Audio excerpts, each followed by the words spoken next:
Oh. Um, You're just in time for dinner, chat. and And Tam's gonna suck because he's not gonna turn on his camera no, so I no, can no. talk to him. I'm working on it. I'm working on it.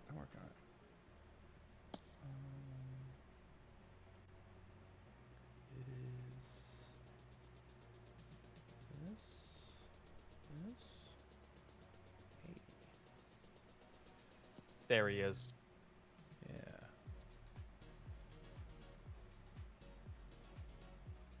And okay, cool. Share.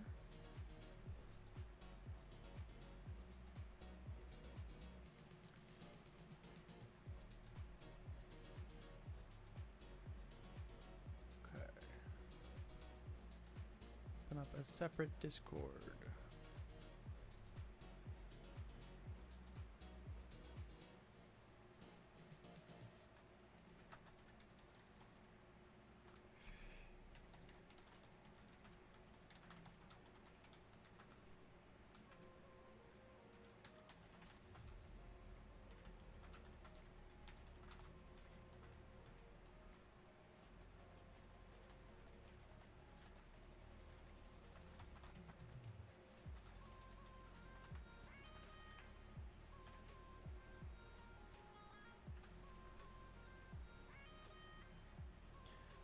Okay. I get to do this. Click this button. This.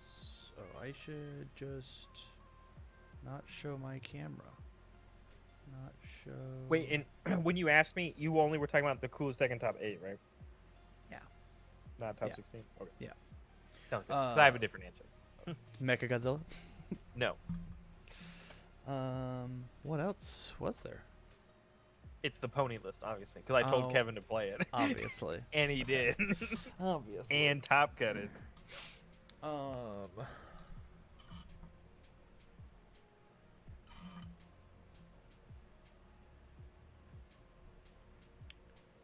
YouTube. Yeah. We're recording the podcast on YouTube. If I do this, what happens? Okay, that's it. I'm gonna get rid of this. I'm going to swap out this important image and make it this one here. Okay.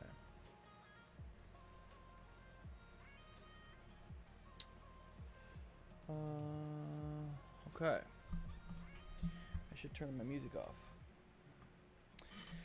Whew. What a stream. I heard that from here. I heard the crack. This is my shoulders do that. It's weird. It's like my shoulder collarbone. It's Is weird. it all the martial arts years? I truly have no idea. I would assume so. Yeah. But all right, man. I have hit the record button. This is what up, everybody? Welcome to this this top 8 that we're doing. Was it again? Oh, you know what? What's the name for it now? You know what? I What? didn't put it to where it's members only. Oh, well, welcome everybody. Welcome everybody. I guess. Yeah, we'll just do it. Whatever. After the top 8 we just had, it was crazy. Hey, if you guys like what you're seeing now, this will be live for all of my members as well as people over on Patreon. So you're getting the freebie, I guess. We could have stayed on Twitch. I was like, it wasn't until Daniel, who is a member, showed up and he had his badge, and I was like, oh wait, there's that. So there's that. All right, so we did a top 8 tonight from the a top 8 replay of the season 2 North America Major Regional, and it was fun. It was fun for sure. Before we get into the replay, both me and you were at the event. Bear, give me you have a 3-minute recap of the event as a whole, your feelings and all of it, and then we'll get into my feelings, then we'll get into the actual lists of what we played tonight. Yeah, I thought the event was great. I did not play, obviously. I'm not allowed to play, but instead I was on the commentary crew with Sam Tate and Christopher Bromley. Shout outs to those two. As well as got to hang out and chat a lot with people like Lenoco, Brian, who hosts the stream. I got to talk a lot with the Rochester guys. I got to talk a lot with the Cryptid Gaming people just because I was on my hour off. I was floating around while you all and the people were all playing in the tournament. And I got to watch and enjoy our game as a spectator and, gush about it, right? I got to talk about it and say how much I love it. And so on that perspective, I thought the event was fantastic. Sean does a great job. Without you all knowing, there was quite a few technical issues in the beginning. Obviously, if you watch the stream, we didn't even stream round one. Brian had to go and get microphones because everything was not working, and also had to go get a internet port. So meanwhile, there was also back-end stuff on the tournament software that they were fixing, and I think they fixed it so well that I don't actually think anybody noticed. And everything was fixed and everything was good to go. It was just caused the delay in the morning, which I'm sure people did notice that. I didn't know that there was an issue. Exactly. I didn't know.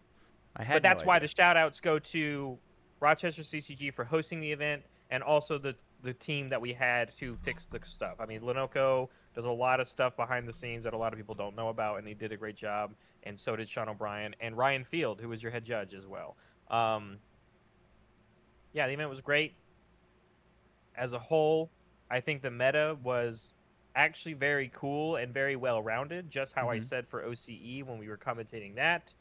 Godzilla came out full force, which I think is what we expected. And my friends got to Top Cut, as well as I got to watch and talk about it and have a great weekend with Christopher Bromley and Sam.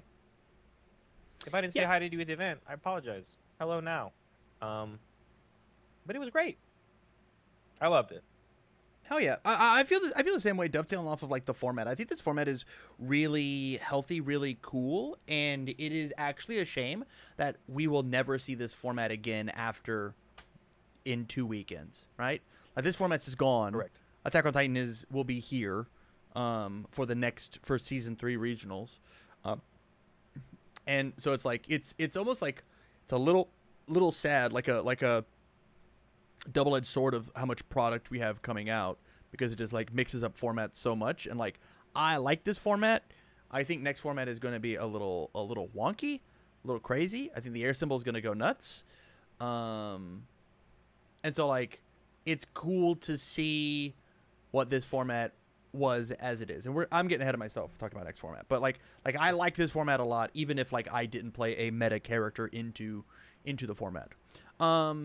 In order to make this not 100 years, right, I do want to jump into the event overall, like what they had as their event winner. And so I will jump over and I will change this into a different image. I'm pretty sure I have this saved. Also, sorry, Chad. I am eating because we just played a marathon. What felt like forever. Yeah, so please eat. Normally, only the Patreon people are supposed to see this, but That's I guess true. Now everyone's gonna watch me eat. Yeah. Save image as boop.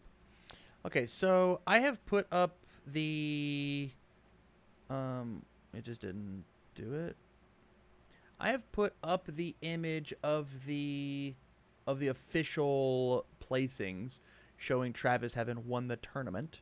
Big shout outs to him. Quick shooting from the hip opinions and thoughts. Top 16. What are your thoughts, man?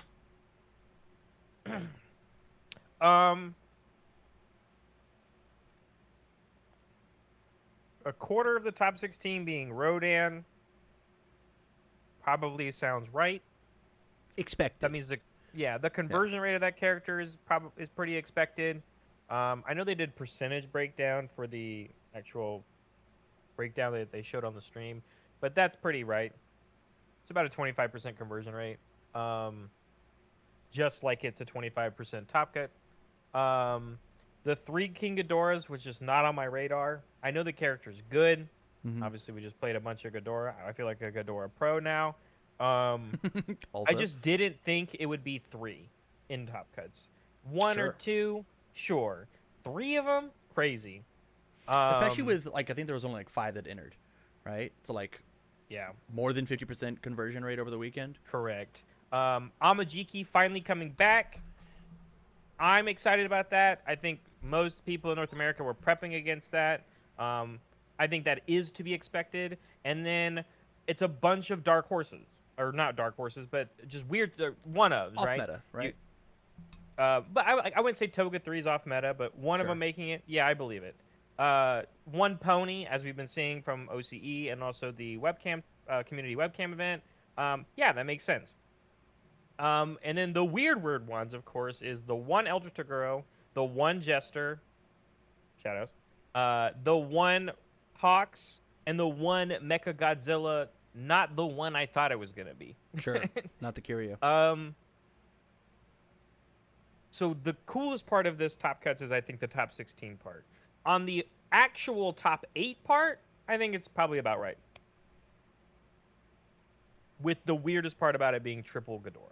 Yeah. As a Yeah. whole, the symbol spread I think makes sense. Um, I even wrote all this down. I really should have planned better. I wrote so behind the. I'm still a tournament organizer for the event.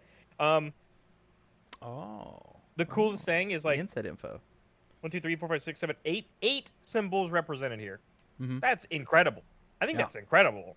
And that's even with one of them being like chaos with 4 representations, and all of them being Amajikis, except for a Toga, right? Because Mhm. that's the coolest part is, although we have character repeats such as Ghidorah, they're on 2 different symbols. Although we have Rodan repeats, they're on different symbols. Right. And so the spread of the cards that people actually have in their deck, 8 symbols is great to me, and I love that.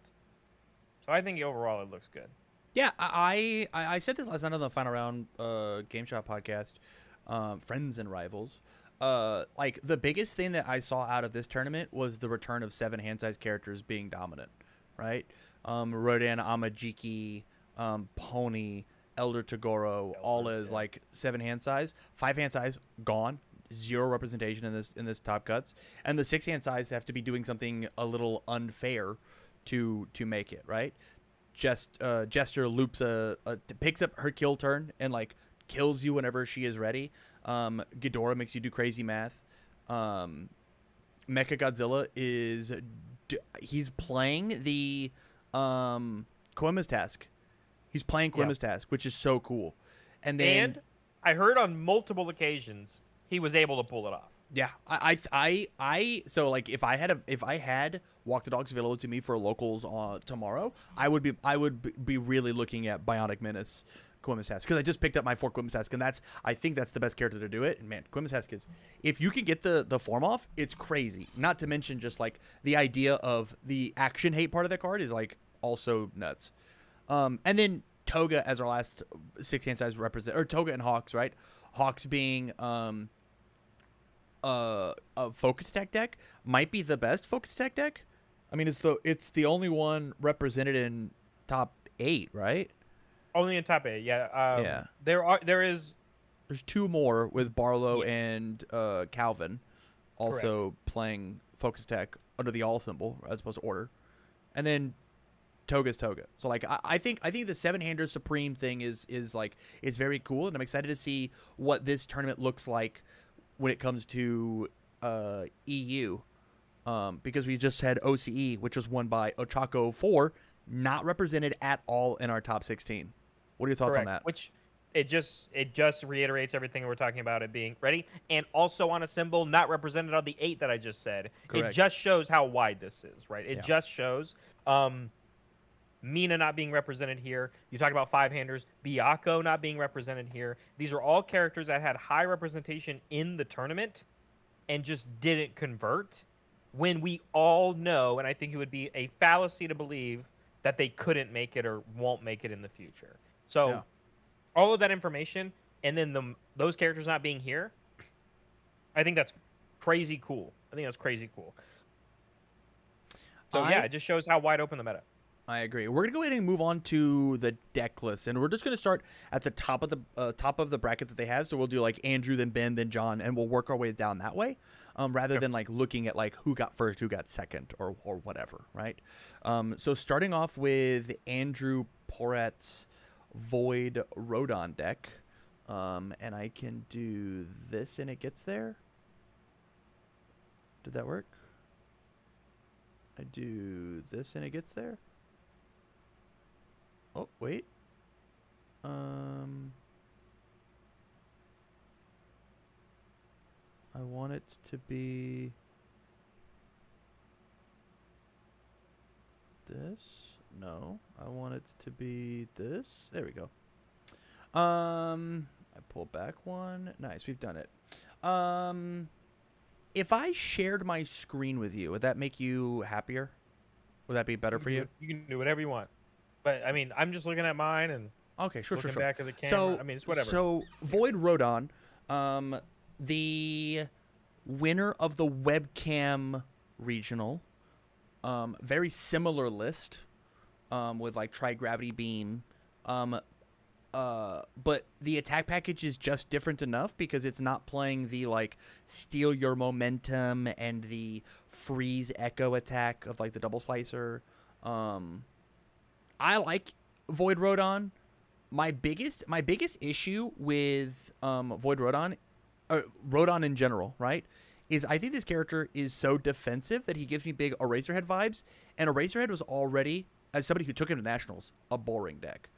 So I like the fact that like things like Ice Sword Execution and Total Eraser Binding and Tri-Gravity Beam are able to actually like close the game out and get the game done, as opposed to just like spinning their wheels and just being a boring blocking deck. I could not agree with more. I watched Andrew play against Travis in Swiss, and then we didn't get to showcase him in Top Cuts. I think that is the correct statement as I'm looking at this. Yeah, because when we went to Top... No, that's incorrect. We did watch. So we got to watch Ben Lambright play against him. Man, is that just not true? No, I think no. No, we didn't get to watch it. I'm sorry. We did not get to watch it. But I'm pretty sure we get to watch Andrew during Swiss. I think there was some point where Andrew ended up on string. Mm-hmm. And it was when he became the only undefeated post round 6. That is what happened. That is when he was on stream. So we got to watch this deck, and I actually commentated his game. That's the only reason why I'm connecting this, because I remember talking about his deck. And it is essentially taking the same idea that George Zhang did with his deck, but that was a bunch of 4 diffs. And Andrew said, no, let's just play the best Void moves. Yeah.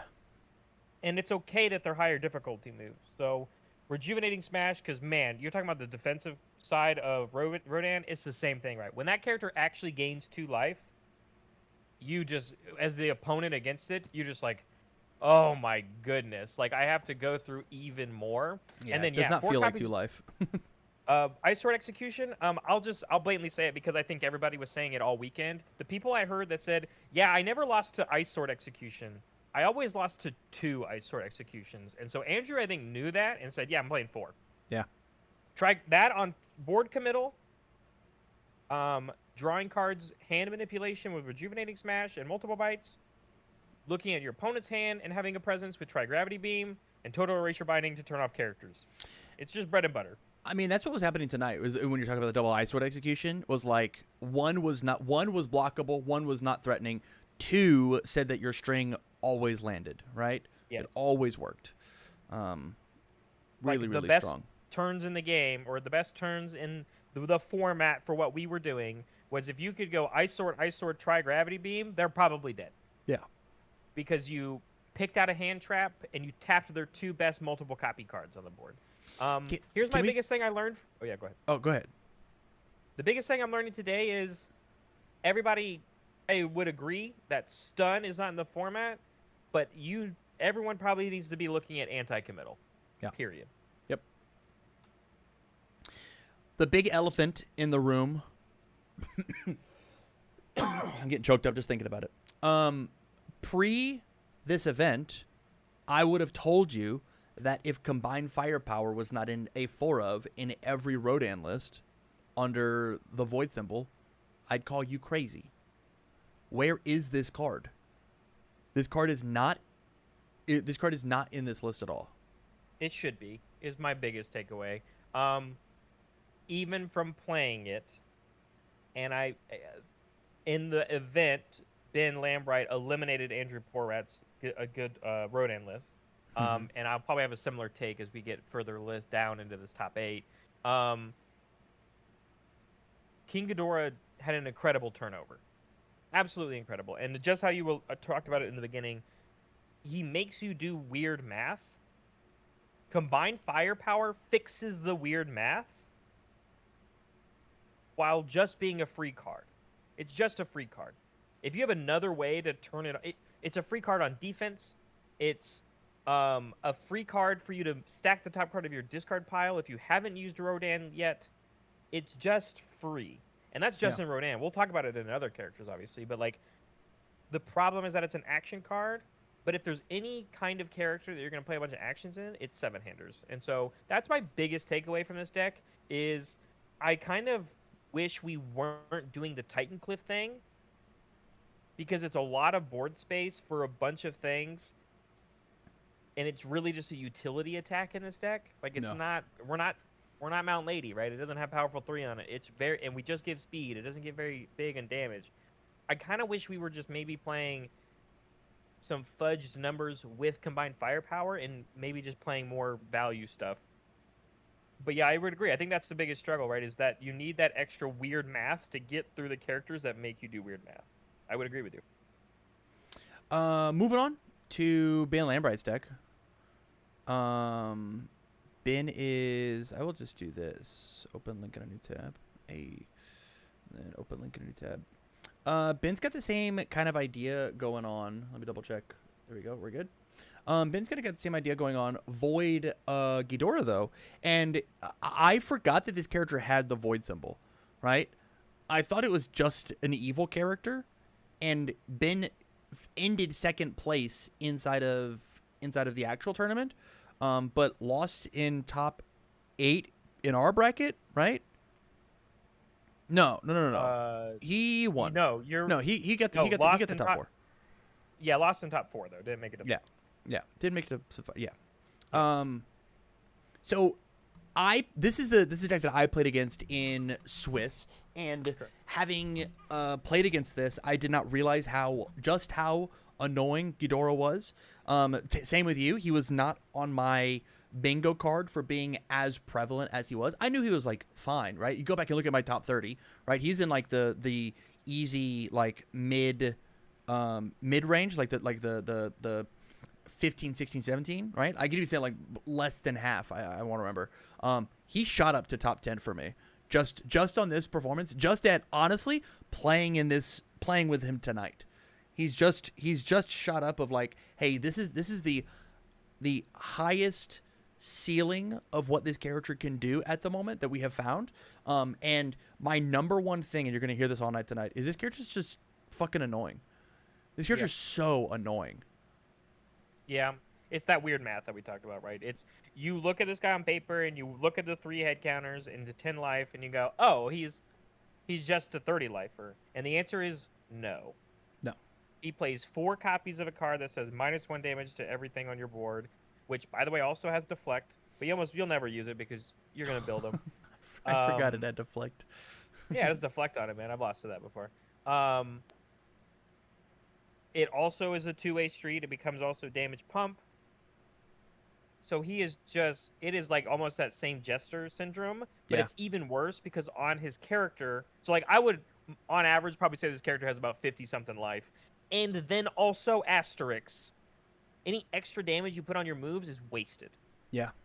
When King Ghidorah is at 1, you feel awful. Yep. You have to waste a whole attack to reset ahead. Yeah. How do you feel about the reset your mic? Reset your mic. I'm gonna ramble. I'm the one that piloted Ben's list tonight. It is the only Ghidorah list that was played today that had a tight 60 cards, and I will say that on every single game I had to cycle. That was probably the biggest downside of the deck. At the end of the day, I still don't think the character is like broken and like a problem because he sure is a six-hander. Yeah. He's such a six-hander, and it, which is why I understand Ben's list a lot, because I think the rejuvenating smash, being able to pick it every turn you want and kind of not be a six-hander Mm-hmm. at the cost of playing that thing on a six all the time or blocking with it or whatever, and then trying to then go into tri-gravity beam turns on a six, on a seven, but you still build like a six-hander, means that it's a very risky deck, is how I felt. I want to talk Dissolving the Conflict, Disarming Glance for a second. That is the number yikes. one tactic that beat my Jester deck, right? I would start my string, and Disarming Glance does not say non-character. After attacks played, players cannot play abilities that add cards to their hand after it resolves. So I would play my Storm, and then he would say, you can't add cards, and then use Dissolving. The attack never resolves, right? The attack is dropped. And so Disarming Glance never sees its after it resolves window. And this was like single-handedly the reason that Ben had such an easy time, specifically in game one against me, is he got to do this on two of my attack strings. Was just, you don't get to play the game. I will just skip your turn by just playing flip and then bounce a card. This is a thing that the evil symbol just doesn't get to do. Correct. Do you think this is the reason that Ben played this symbol, or do you think that there's something else inside the list that was like void is where it's at as opposed to evil? I think it's that in conjunction with what Tri-Gravity Beam and Rejuvenating Smash do for his deck. I think, so as we know, because Ben has been playing this game for a long time, is this is the most closest Ben's going to get right now to Edenine as we can get. That's fair. I'm going to make you discard cards, or with this tactic, I'm going to make it so that you can't draw cards to your hand, so I have less that I need to discard during your turn, and then when it's my turn again, we'll eventually get to the Tri-Gravity Beams, which are actually probably just stronger Edenine enhances, because I get to look. You get the look. Yeah, this card was the bane of my existence the whole weekend, because they just got to, like, there were some times where I had to partial block high attacks with Storm of Arrows, because if I sniffed a zero gravity bind, if I sniffed one out, they couldn't remove it. It was so annoying. Which is like the craziest part about the dynamic, because we were saying the exact same thing when Travis had to play against him. Yeah. Because Travis was only playing this many attacks in his deck. Yeah. And we looked at each other on the desk and said, you better be blocking with those. Yeah. And we'll get to that, right? I mean, that's the hard part. I think it's a good list. I like the mix and match of the punches. It's that same idea, right? Like, let's go back to the Rodan list. Mm-hmm. What are some of the strongest void attacks you can think of right now? Boom. They're in the deck.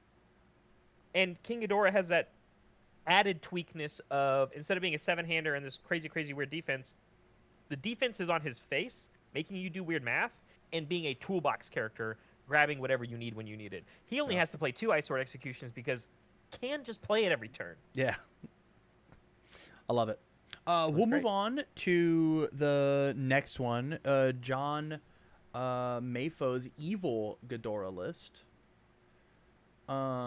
This is more of what I was looking at when it came to Ghidorah. I just wanted to play a 6-hand size Elder Togoro, right? I just want to play true 100% every turn. I want to play Vile Seizing.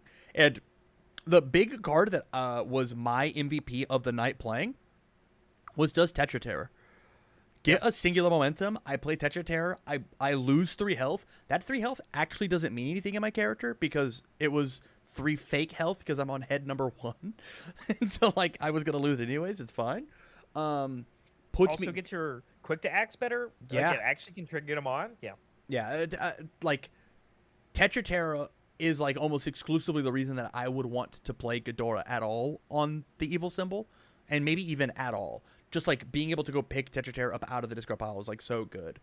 And the cool thing about Evil Ghidorah, right, is there is a world where, like, if Ghidorah isn't doing the work that you need it to, because it shares the evil symbol, you could just make this an Elder Togoro clown car and just, like, sideboard into the 7-hander with better defense. Like the game plan still works. As I think somebody the who is other reason yeah, go ahead. to play evil is you get a second foundation that lets you play it as a form from your discard pile, which I think matters. Like it is relevant Which in one? my opinion. Oh, Polite Well You Spoken. get polite what's spoken. Galactic Yeah. Monster is his own that most people are putting in the deck. I mean, I think we can all agree that I think the evil symbol. We think the evil symbol is pretty good, Yeah. right? Ever since set 5 and Jetburn, probably, right? So it's like the fact that the evil symbol now has even more tools. Yeah. Means that you still have the barrier shields. You're a toolbox character grabbing whatever you need to in your discard pile, just like you said. And I mean the biggest one on the table, of course, is evil is the true 100% symbol. Yeah. Yeah. True 100% And is crazy. I mean, and all, right? Like there were all decks, they all Rodan from top 16 was playing it. I want to talk actions real fast. Double Fierce Wings, double Barrier Shield, triple combined firepower. How you feel about the blue card choices? I just think it feels like a little too many. I love the 3 combined firepower number in a character like this. Yeah. And it's kind of what we were talking about with Rodan. I just kind of wish people were having access like it's a reusable resource every single turn. Mhm. Yes, it mills you, but this is a pretty chunky list from John. It's 71 cards. My biggest downside of what we already said earlier is he is a 6-hander, and playing this many non-foundation, non-attack cards is just a lot. You can't pick them with Ghidorah, so like the Fierce Wings. I understand what its purpose is. It is either you can pick up barrier shields when you need them, the strong assets if they're good for your matchup, or you ready? I just want to build all the relentless challengers in my discard pile or in my in the unmatched quickness. It's a card that says if I draw this one, I can go pick up the good ones, and then Ghidorah will get me a good one. So if it's about assembling Exodia as quickly as possible, it's a fine card. I just don't know if you need it. Yeah, I like the Fierce Wings. I think it's really cool. I like the idea of like, oh, I'm trying to kill you next turn. I will Fierce Wings and go pick up Team Dr. Ichigai so you can't mess with my stuff. I think that's a really, really cool idea. Or I'll just, like you said, grab Relentless Challenger, which is, I mean, spoilers, I think MVP card of the tournament. I think this card is so crazy. Specifically, like us playing it tonight. I mean, there were 12 copies of it in Top Cuts, right? In our Top Cuts, and it was just the number 1 card that like it touched the board in a pair, and I went, I'm gonna be here for an hour. -2 or +2 damage is like so much. Chat will flame me too if I don't bring it up, but I will also say Fierce Wings is a very good card against Ice Sword Execution as well. So it has another ability on it, which we never used it. But when you're actually against an Ice Sword Execution deck, it says go selectively build a good one. And if there's anything that I've learned about Ghidorah, it's your stage is so important because of these 4x cards that say -1/+1, -1/+1. The fact that your opponent plays a stun 1 ability on you and you're like, boop, boop, boop, I'll build in this thing for free. Or best one. Sneak in a condescending explanation, sneaking in a without a vision, go grab an incubating because, man, I don't have a way to remove a card yet. Oh, you stunned me? Incubating, now all my combined firepowers are live on your opponent's turn. Like, I mean, yeah, it is a good card. I mean, it's a secret rare, right? But, I mean, yeah, 7 action cards and a 6-hander is a lot to me. And we're already, and yeah, it's just 6-hand size problems, I think. Let's move on. Unless you got something else to say about John's list. Nah. All right. To Gavin. Gavin Folsom. This is another Void Rodan list. Let's see the difference. The attack lineup is exactly the same. There's a Genkai's in the main board rather than not. This looks like the exact same list. Same? Yeah. I think they're friends. Is really what it is. You looked at Andrew? Maybe. Yeah. It's like same attacks. exact Cape, same attacks. Guidance. I'm just flashing back and forth. Yeah. Two. Yeah, they're just friends. or they took it from somebody else. The foundation package is exactly the same. The Well, only no, so difference in this list actually is the one Genkai's Guidance. well, and there's one, and so the guidance deck has one less foundation. I don't know which one it is. I don't want to High give you end. one less high end. There you go. Which did you played a Rodan, right? Yeah, I did. Did you care about high end at all? It feels like so we've now had two of it top this weekend. George's list was playing high end. This card seems like it like in a vacuum when you like pull it out of your binder, you go, "Whoa, this is everything Rodan wants." And then like I put it in the deck and I played it and I go, "I just don't care about this card. I kind of want this to be literally anything else." I had a Razorhead syndrome with that card. That card says when an unblocked attack deals damage, and you're like, I'm blocking everything because I give minus a schmillion speed. Yeah.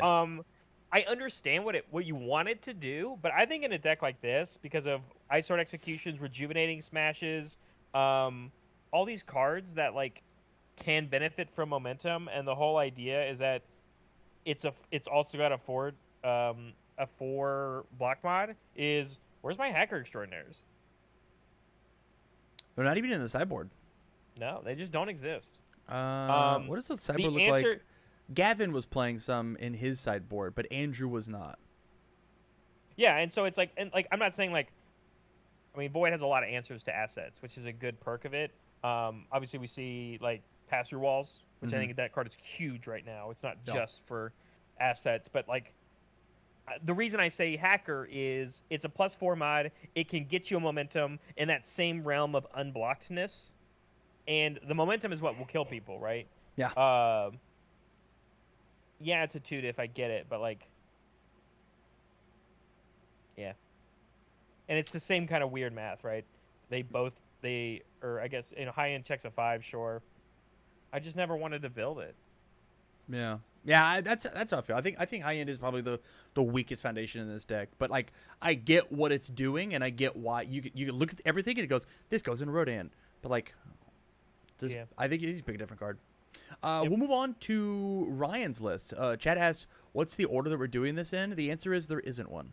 We're just going by matches. Top down from the bracket photo. Yeah. Ryan is up next. Ryan on Hawks, and here's what I'm gonna say. Clip it, send it to him. I didn't believe in this deck even in the grind. I didn't believe in this deck. I was like, I think that Ryan's gonna go and he's gonna have a good time. He's gonna have fun, and he's gonna bubble or he's gonna top 16 and like be like, holy cow, we got there. I didn't think that a third place finish was in their event is what was gonna happen. I didn't think so. And truly, I think so. I played the Hawks deck and you played Ghidorah, right? Yes. Whenever we played in our match tonight. I think that I didn't do this deck justice, but I think I showcased it well enough to like, if somebody wants to go pick it up, they can figure it out, right? But like, this deck is significant. This is the darkest dark horse in the tournament for me. In this even top 16, I didn't think that this deck was going to put up the numbers that it did. And he was at high tables the entire day. He was our last 2 undefeated, and he either lost or drew or something. Like, he was crushing it. Because we had put him on stream, I'm pretty sure it was the round that he had to go against Andrew Borat, and the winner of that game in round 6 determined who your undefeated person was. Yeah. Sorry, the only undefeated. And obviously, I get it. Whatever the XO1s, they're undefeated. No, like purely undefeated, no draws. That match that we put on stream is what determined that. And Ryan was the one fighting against Andrew. Yeah. So his first loss in the tournament was round 6 against your Swiss champ Andrew Porat. Yeah. So he was rocking it. And you ready? Here's the biggest thing. It's whatever you thought and your thoughts on it. No one was ready for it. I guarantee you Ryan squeaked so many easy game ones because nobody knew what was happening. Double jumbo fist or Featherstone, double jumbo fist, feather focus attack, or focus attack. Make them big with feathers, swap them. And like Ryan's a good friend of Mitchell's. I know he's been on the grind recently, obviously. He's your 5th place HLC placement last year. Like he has been playing this game now for upping on a year or a little over a year now, having come from Yu-Gi-Oh! And like he's killing it. I mean, he's killing it, right? He's a Yeah. good card game player, and so regardless of how you feel about the deck, you put a smart person behind this deck, and you can do amazing things. 100%. So let me actually rephrase my sentence, right? So clip this as well and send it to him. I thought that this deck was going to have a problem actually finishing its food. I thought that his day was going to be like 1-1 and X, and like his ties were going to be crazy just because of like, you know, watching the grind and like seeing like this deck can play a long game if it absolutely wants to, right? Hey, I get spooky on my face every single turn. I'll just pick up my 2 mid blocks. You're not gonna kill me if I don't want you to. But it's very cool that the Order Symbol now has a focused attack deck, because of Big Fist Bash, Double Jumbo Fist, like Absorbed Energy, Spirit Strike. All of like that core package goes in every order and every all deck if you want it to, right? And then the Hawk's Feather and the Feather Storm is just like the Hawk's addition to it, which is good, right? Obviously. Is there anything in this deck that you're seeing that is weird? Weird? Yeah. Nah, everything in here has a purpose. I got to talk to him a lot because he had like finished the stream game of Top Cuts, so I got to chat with him before he was going on for an interview, because we did some interviews and card reveals for some of the people that were on Top Cuts, which was very cool. So I was just chatting with him, and I mean, everything in the deck has a purpose. Everything in the deck has a reason why it's in there and what it's good for. He has a deck profile out. You should just go watch his deck profile on YouTube. True. Please go support it. He's part of the JRB podcast. I'm sure he talks about the game a lot on it anyway. It's hard for me to say that anything is missing, because like you look at the sideboard too, and those 4 Koenma's tasks did come in on stream, and it was so exciting when he actually canceled an action, and we were like, we got one removed. We just got to get one in hand, and like it didn't end up happening, but like the pieces were there. I can only imagine how crazy of a day he had during Swiss, and I would love to hear like a, you know, the journal of. But I mean, it is a good list. It is a hard deck to play. I don't want people to think they can just pick this up and play. And guess what? Hawks is just a hard character to play. So, it looks great. Yeah, the one card that I think that, I mean, I've been preaching it forever, is just Influence in the Youth. I think this is supposed to be, and like we've seen Void and Evil lists so far, and 0 copies of this card have been in the deck. And I think this card is like a 2 of mainboard, 1 of sideboard. It's just Eyesword that's allowed to sit in your stage and wait. So the question is, I would ask him, how often did the 2 come in? Yeah. And I'm sure it's very matchup dependent. Ghidorah going in. Yeah. I'm sure, right? Yeah.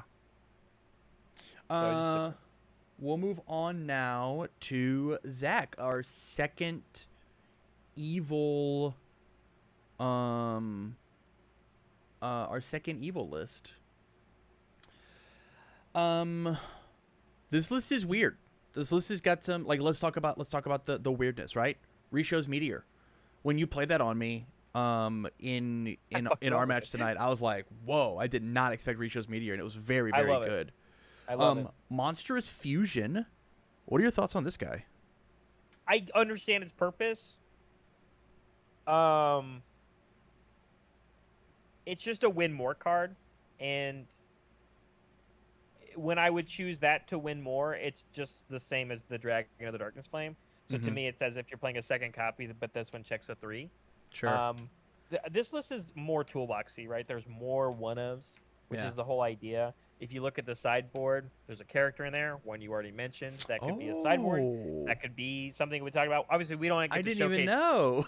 Yeah, we don't get to showcase the sideboards on the grind, or sorry, on top 8, because that's not what we do. At least Zach is playing a singular copy of Combined Firepower, and I appreciate that because it matters. Yeah, I agree. Yeah, but it's the same. Like Zach's deck a lot. Having played as it in the finals, this deck was kind of exactly where I would want Ghidorah to be, truthfully. Like there's some weird stuff, like I'm not a Monstrous Fusion gamer, but I would for sure play the Rishos. I think Rishos was great. Yes. I'm not a double Palm Shatter guy. I think that I'm not either. The Nomu throw, like, because we talked about it last night. He's like, I just want to throw. And I'm like, well, the Nomu throw is also like accidentally breaker 1. I would just do Invincible class. That Invis- card has cancellation on it. Yeah. And we talked about it with Tetra Terror. The Yeah. lose life on that card it's Chuck E. Cheese tokens in this Correct. character. Yeah. Which you ready? Gets you to lose more life. This one's not playing quick to act, which is fine. I mean, quick to act is a very hard card to use in Ghidorah because you have to be at 5 or less, right? 4. You have to be at 4. Yeah, 4. less So you'd than. be less than half. Yeah. So it's already hard. Everyone has unlocked the symbol, I feel like, and now it's just about this is the toolbox character, and so is Elder. And there you go, Elder Triguero's in the sideboard. So it's like they're both these toolboxy characters that do exactly what you were talking about earlier, which is like I needed to be maybe the defensive 7-hander, or I could just be the consistent 6-hander that makes my opponent play weird math. And so does Elder, just in a different way. Yeah, literally the only thing that I would change about this entire deck is I would take the Monster Fusion and make it a second Tetra Terror, and I would take the double Palm Shatter and make it a more impactful throw. Yep. Literally, I think that is everything else is like it's the evil Ghidorah deck. I would question the sideboard a little bit. 100% power. Ready? This is the second deck in Top Cuts that has this card in the sideboard. I would question the people that had that card in their sideboard, how many times it came in, and I would challenge to ask Zach if it could have been more impactful as either 1, another copy of Villainous Teamwork for asset hate, or 2, another copy of Chronostasis Trigger, because that's one of the other things that the evil Ghidorah lists have over the other Ghidorahs is you have this gotcha move that can actually get you a game win faster. Yeah. And that does matter. Yeah. My big thing about the 100% power is like it does like in those longer games, it messes with like Amajiki, right? It messes with like we look at Hawks, we look at Jester, we look at if we need Biomenace to not commit the card down. Pony, right? Hey, I'm gonna play against Pony. You've got 10 foundations, turn her sideways, you don't get to cycle, you don't get to change the zones, you don't get nothing. Right? I don't hate this if characters are really on point, and it isn't reliant on trigger with its on hit ability. This just happens. Hey, did you build a 10? Turn it sideways. Yeah. Yeah. I get it. I would question how many times it came in. Fair. That's all it was. Moving on to our winner of the actual tournament, not in our tournament because we're bad. Oh, well, I told you why, and we'll talk about why. Yeah. Travis's Eldritch Ghidorah list. You got to pilot it. I know what the deck does, but like I really want to hear from you sitting on your side of the table, how you felt about this deck and playing the deck, and 2, like people are calling for like cards of this deck to be banned already. Yeah, it's crazy.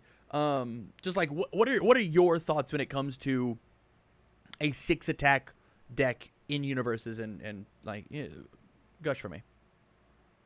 The gush, here's the roses. The roses are, I don't think we've had a deck like this since what is now called Retro. Interesting.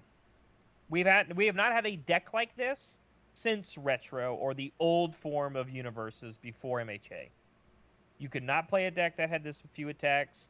And you ready? The coolest part, and I'll gush a little bit because it's not just about this deck, and I said it on stream at the event, it's also about your deck, is combo decks exist now.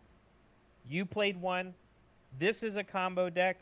There is a weird conversation that can be had about even sometimes like the Ghidorah list being combo decks. Yeah. Like you could lower the toolbox and play a combo deck, right? This is a true combo deck, right? A true, I can do the combo. I hope I showcased it at least in the top 8. If you watched, go check it out. Is I was able to do it on turn 2. Yeah. And I did it. Yeah. And then I also did it on turn 3. So like that match was over very quickly. It has faults. It has weaknesses. It is not unbeatable. But it is strong. 6 attacks shows how strong it is. Because some of these attacks in here are just utility moves. Lunar Ring just says snipe an asset. That's why there's 2 more on the sideboard. Yep. You could do this with 4 attacks. You could do this with less. The fact that none of the attacks are even a 4 of is so funny. Because, like, I understand. People are up in arms about like Twisting Azure Inferno. They have since it's been out, right? Ever since I run with that card. Um, but like it's not a 4 of, it's a 3 of. Yeah. Action cards. I mean, that's the big thing, right? This deck is huge on actions. It plays so many of them. Action cards are very strong, and it's a strong character. I mean, this is one of the 7-handers that I think is playable in the format, and I wasn't even thinking about something like this. Um, the deck's not unbeatable. Travis did a phenomenal job. Go watch him play on games on stream. He was doing the combo on turns 5, 6, 7, a schmillion later. Meanwhile, I got to showcase it a little bit better on turns 2 and 3. But you can do this at any point, and it has the answers. Like if you look at every card in here, it has a purpose, and it has a reason why it's at its counts, and then based off of certain matchups. There's only like one card in here I think that is like, I don't know about this one, but all the rest I think have Twins Bond. Choose a card from each player's card pool, clear it. If the chosen card shares a card type, your deck gets it 1/1. So here is my thing about Twins Bond is it has a remove cost, which I think is a big deal. And it also says that you get to replay your combined firepower.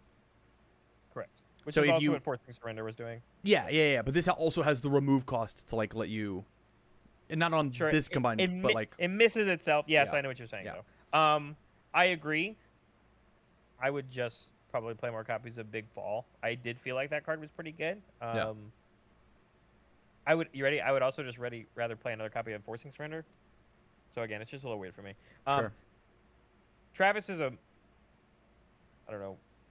evil genius, when it comes to stuff like this. He has had a lot of success. He is officially your first ever three-peater for Worlds right now. He's True. done all 3 years, officially now after winning this event. And it shows, right? It shows that he was able to bring this, and nobody was ready for it. Same thing I said about Ryan. I cannot imagine, because he was also at top tables the entire time of Swiss. He is the one that beat Andrew Porat after Andrew Porat became the only undefeated, and then Travis beat him to screw up the entire tournament math, because then there were 0 truly undefeateds in the entire event, because Travis got paired into him as a pair up. Yeah. And this was the deck that won, because I can't imagine how many game ones he just snuck because his opponent wasn't ready for what was happening. Biggest weakness? Speed King hate. Ghidorah. Oh, Speed I was hate. gonna say King Ghidorah. Speed It is hate and Speed King hate. Ghidorah, right? Like And resets, yeah. Like defending Pageant Queen waxes this deck. Just a Vaden copy waxes this deck. 100%. There's not an answer to that. Yeah, there's just like isn't one, right? Like I look it's like if Ben didn't beat me in top 16, I look at like the rest of what my bracket was and I go, man, maybe I could have done this, right? Like I beat a Void Rodan in Swiss rounds, right? And I get up and I guess I have to fight a second Rodan. I got to fight John. Or sorry, Ghidorah. I got to fight John. Yeah. But like if I beat Ben, I think that if me and Travis get in the finals, I've got 4 main boarded Evaden copies in my deck. And I think I'm the And only incredible person in the display. tournament to do it. I think I just look at his silly combo and go, So yeah, we put him on stream for top 16, and Travis walked over to me and he goes, "Man, I'm nervous." He goes, "I'm trying to dodge every Evaden copy deck," and Barlow was playing Evaden copy. Oh, yeah. Only in his sideboard. So Travis wins game 1. And that was just kind of it, right? I guess he did beat an Evaden copy deck. Interesting. He did. But game 1, Evaden copy didn't exist. Sure. Yeah, It it's a really 2 of was. them, my main board.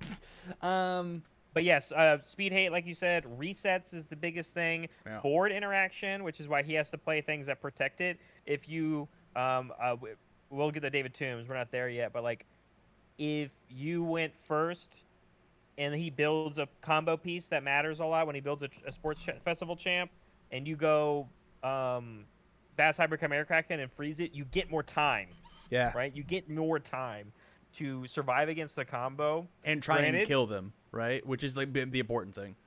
Granted, and we saw it on stream, Travis also just did the combo without the card. I did it, I think, against you without the card. Because it was a true 100% unleashed. So I didn't need to do it. Fair. Yeah. I think it was one of the ones I did in top 8. not the ones later. All right, Okay. I'm lost. Sure. But yeah, and huge shout outs for him to actually make it to finals into a Ghidorah and win against a matchup that was probably very hard, Yeah. right? Yeah. So it's cool. It's a cool deck. Moving on. On to David as our last deck. This deck is crazy. This is we had this thought. We had this thought We at did 3 a.m. Ish. thought of Ish. hey, what's a cool chaos 7-hander that gets to do this thing? And we were like, Nejire. But that's on us for not being like, let's just play the good 7-hander. Let's just No, I said this one too. We said this one. So hit me with the list. What is cool? So What is weird? What is what up? The only weird thing about this list is that it is City Rampage Amajiki. Most people. So, because I have opinions on City Rampage, and a lot of people do. I think City Rampage is a good card. The problem is that the best City Rampage characters are all 6-handers, and playing 4 copies of this action card that needs attacks to synergize with it is hard when you draw your hand up as a 6-hander, and this action card that you drew says, I want a bunch of attacks to play this turn, and it eats up a sixth of your hand, and you pray that you drew 5 orange cards to go with it. Yeah. 7-handers fix that problem, and they're just more likely to be able to play action cards. Hence why Amajikis can play things like Manifest and like Dark Tournament Looms and Genkai's Guidance, because you can have extra cards in your hand. So yeah, why not just play the aggressive one? This Chaos Amajiki list is not playing any of the defensive cool tech like Genkai's Guidance. It's not, obviously because it's a City Rampage deck. It's not playing any of the 4 difficulty attacks that you would normally see in an Amajiki list, i.e. Claw Stopper, Armor of the Phoenix. All of those cards, not on this list. It ain't a 5 diff or higher. So it's just not here. And so, what's Chaos really good at doing, though? As we've seen with the showcase of Godzilla King of Monsters that OCE did. Boom. Here's all the best 5 diffs and higher cards you can play on Chaos. And Amajiki gets a momentum every single time. And sometimes can just kill you because Armor of the Wolf is really good. That's what it is. This is deck.